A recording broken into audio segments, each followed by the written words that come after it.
Are we filming? Yes, we are. So welcome to another video. The question is in the title. Are you looking for a system, a simplified system, a really, really easy system that will manage your life in terms of paper rather than the digital? I do use digital as well, but I love having everything in one simple package like this. Everything is in here. And I've been trialing this system for a couple of weeks now. I try lots of different things, but this one I really, really like. And it might be something that you like too. Let's have a look at it. So what have we got here? Let's remove the dashboards to start with, so we have a clearer picture. But I like having a central dashboard here. But we'll remove it for clarity. So we have two pages here. On the left is my to-do list. It's a series of grids, and I'm working backwards from the center of the binder. There are several advantages, but basically let me start with the two things going on here. So on the left of the binder, or the organizer, is a series of sheets that I use in this grid system, which is hand drawn, very, very easy to hand draw. And I'm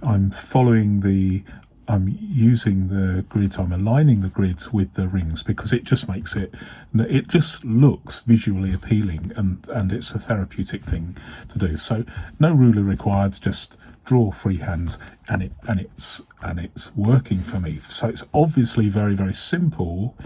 And having the binder in two parts just means that even if you have a binder that doesn't have very, very good flatability, if you're working from the center, then you have the extra weight of the paper pressing down, so that if you have a binder that doesn't have very good flatability, then you have an advantage. It will hopefully hold the binder open a little bit better than if you're working from the very, very front, where even this Guildford Mini Extra Slim, it's not perfect. It's good, but not perfect. But here you can see that it's held wide open, completely flat.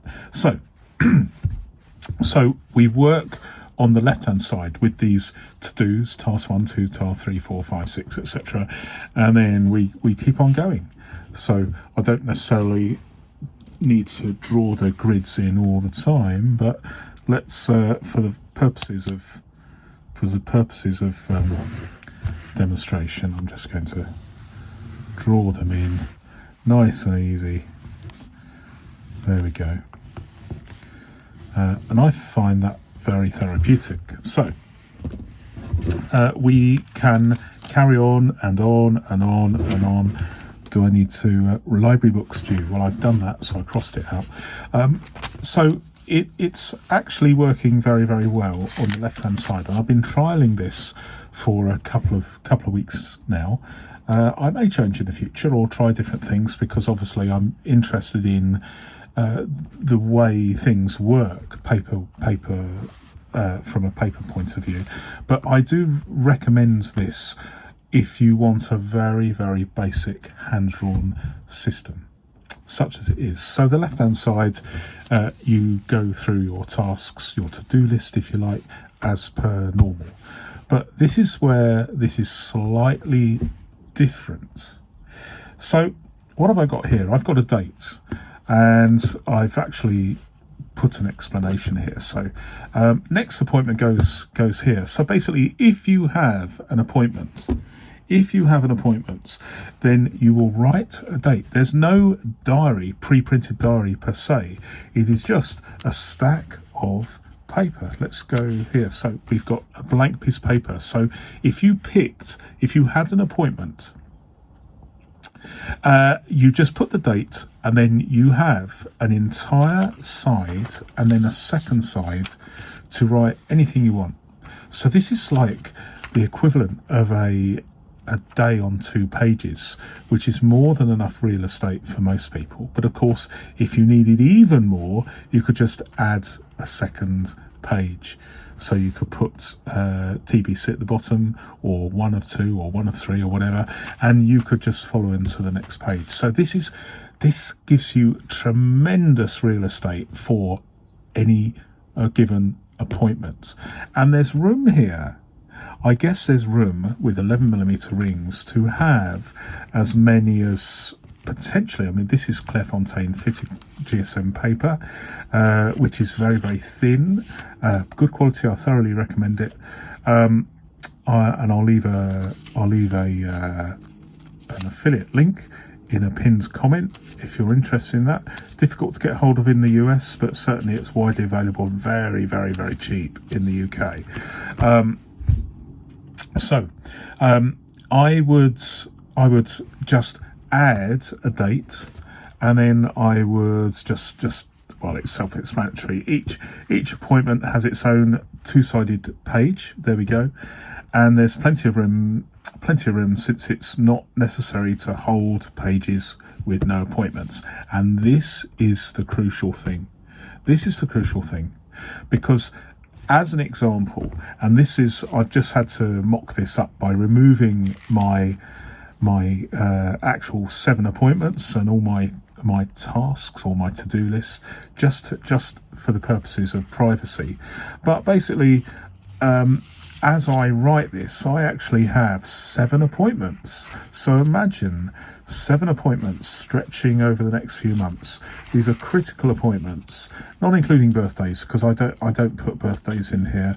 I tend to just leave those in my on my phone, basically. But appointments, these are critical appointments, and in my case, as an example, I have 7 of them. You may have 1 or 7 or 20 or 50 or 60. There's enough space in here for maybe 60 pages of GSM with maybe 60 pages of 50 GSM paper this side, and maybe 20 pages of 50 GSM on this side for your tasks. But how many people have that many tasks?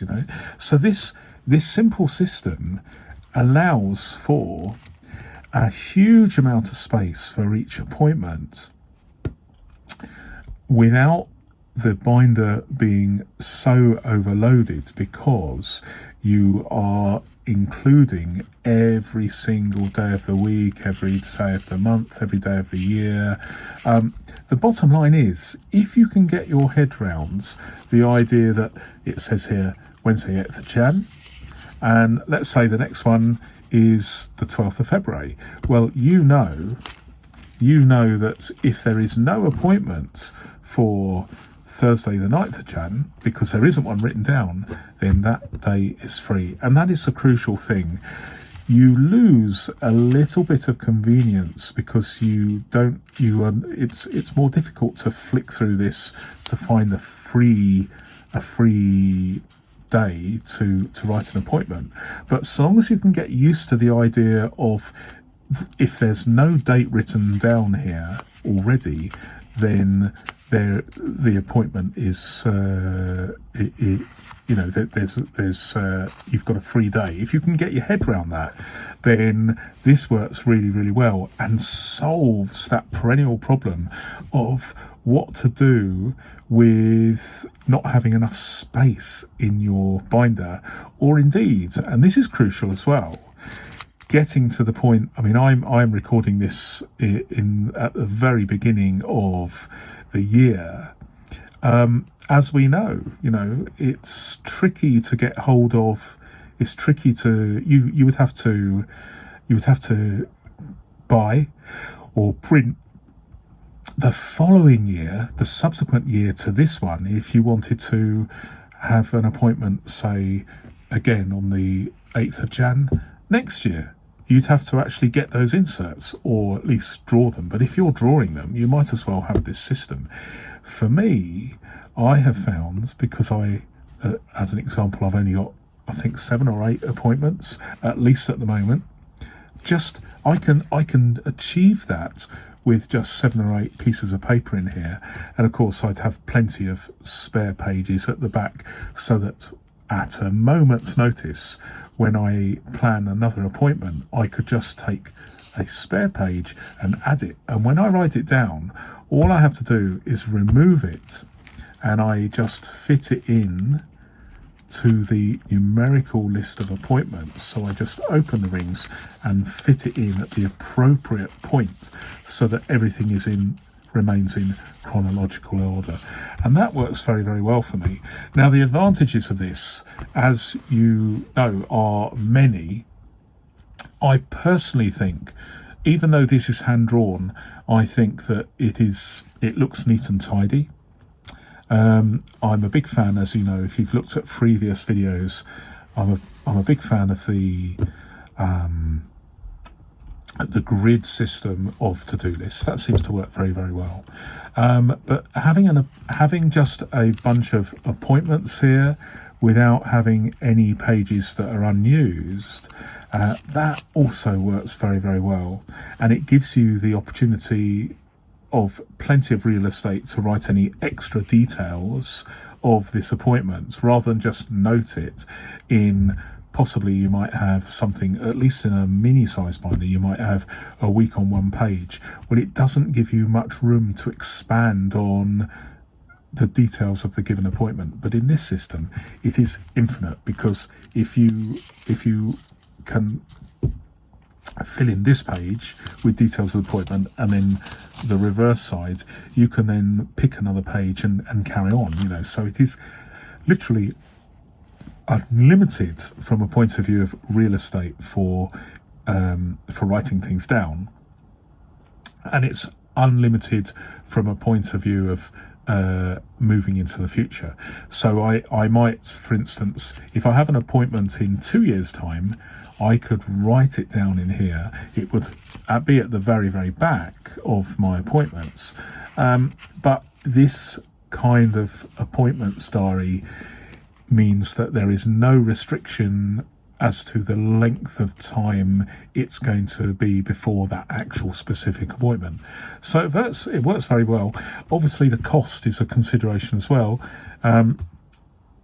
I don't use tabs or dividers, so I can this paper sticks out a little bit. This is just pure A7, not cut down. It works very, very well with it sticking out of a Guildford Mini Extra Slim. I do have other mini binders that accommodate more readily the extra width of A7, but I mean, is it about the same? Yes, it's about the same. This is a Me Plus. This is about the same. My Plotter Mini 5 is slightly narrower, but I'm okay with it. I'm okay with things sticking out, because I don't need a retaining strap. I can use one of these dashboards with an elastic. It works for me. It really works for me. So it's a very neat package. It is very cheap to administer, and I mean, how much is a pack of, if you have a ream of 500 sheets of A4 paper, that each sheet will produce 8 of these sheets. So do the maths, and it is a tiny fraction of the cost of using pre-printed inserts. And of course, if you make a mistake, it doesn't matter. You can just reprint it or tear it out. It doesn't really matter. It is a very, very versatile system. I like it.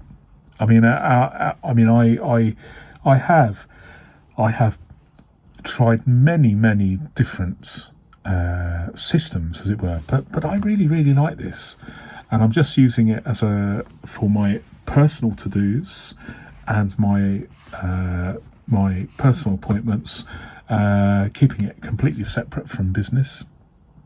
But there's no reason why you can't mix and match, because it is a system that you can design to your specification. And I think this is, in my opinion, just about the simplest system that I've tried so far. But I leave it with you. So what did you think of that? Let me know. If you have any comments, leave them below, and I may discuss your viewpoints in a future edition of the Flatability Podcast. More videos up here, and if you're looking for even more, then consider becoming a channel member to see videos like this one. Thanks very much for watching. Until my next video, goodbye.